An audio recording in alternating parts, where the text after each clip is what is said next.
Yeah, the water infrastructure, it's just amazing. We don't operate off of a well system. There's two types of water systems that you'll have. You'll have a well system, which pumps from the ground, or you'll have a surface water. So, for example, North Attleboro is on a well system. Attleboro's on surface water. We have extensive water rights that go into many municipalities. It actually starts up in Foxborough, believe it or not. Route 1 heading up towards the stadium, past Luciano, as you're heading up towards Gillette. On the left-hand side is Crocker's Pond. Okay. So we have two basins that we draw from. That starts at Crocker's Pond and makes it under Route 1, goes into Mansfield, actually, into Lake Miramichi, large body of water. We own the dam and spillway there. It then goes down into Blake's Pond and then to Wading River. And we divert the water into these large filter beds. Filter bed project, they hadn't been redone in probably 30 years. That was a $4 million project that we had to do. And we actually pump from that station at the small treatment facility that we own in West Mansfield. Okay. We pump and treat 2 million, on average 2.1 million gallons a day from that facility through the pipes in West Mansfield, down into North Attleboro, down Bungie Road by the fish hatchery, out to 152, Kelly Boulevard, take a left, and it connects into North Main Street. Okay, so 2.1 million gallons a day is coming in via that way and down Lindsay Street into the distribution system. And then we can do anywhere from 4 to 6 million gallons a day from South Attleboro at the water treatment facility that you see from 123. Okay. That water comes all the way from Hoppin Hill Reservoir in North Attleboro up by Cumberland. It comes from there, and we just did a massive reconstruction a year and a half ago of the dam and spillway at Hoppin Hill Reservoir. Huge project. It was too steep, so if we happen to have an earthquake, everyone downstream could have been taken out in North Attleboro. So we ended up redoing the whole dam and spillway.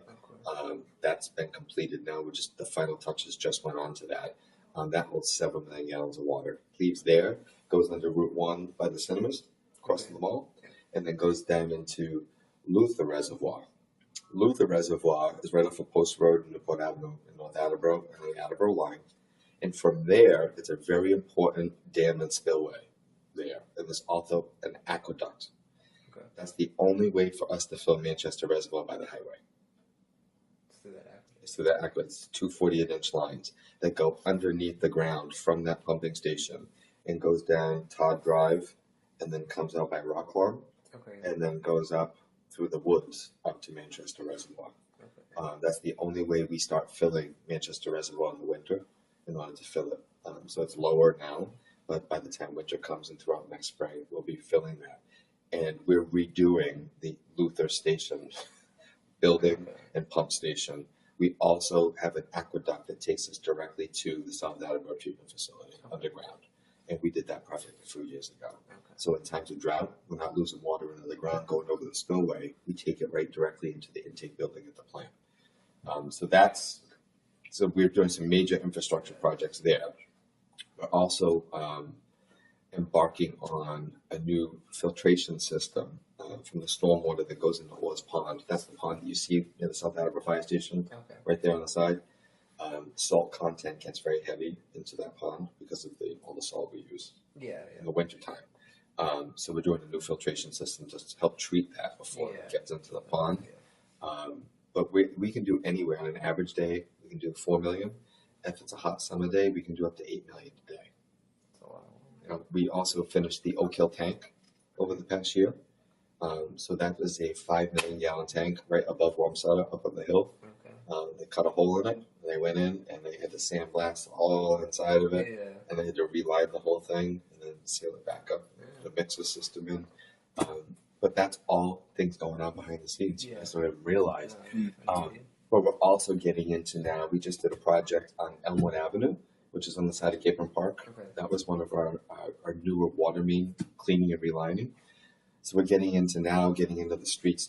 We did a distribution system study wide, and they've recommended the next series of water mains to either reline, which you clean and pull a sleeve through, make it nice, almost like new, or those that have too many breaks in them. So they've identified Reed Street, Lindsay Street, Steer Street, Handy Street. Those are 4 off the top of my head. So 4 that need to be cleaned or? Those four have to be replaced. Okay. So over the next couple of years, we'll be putting in the system in place in order to address that. Yeah.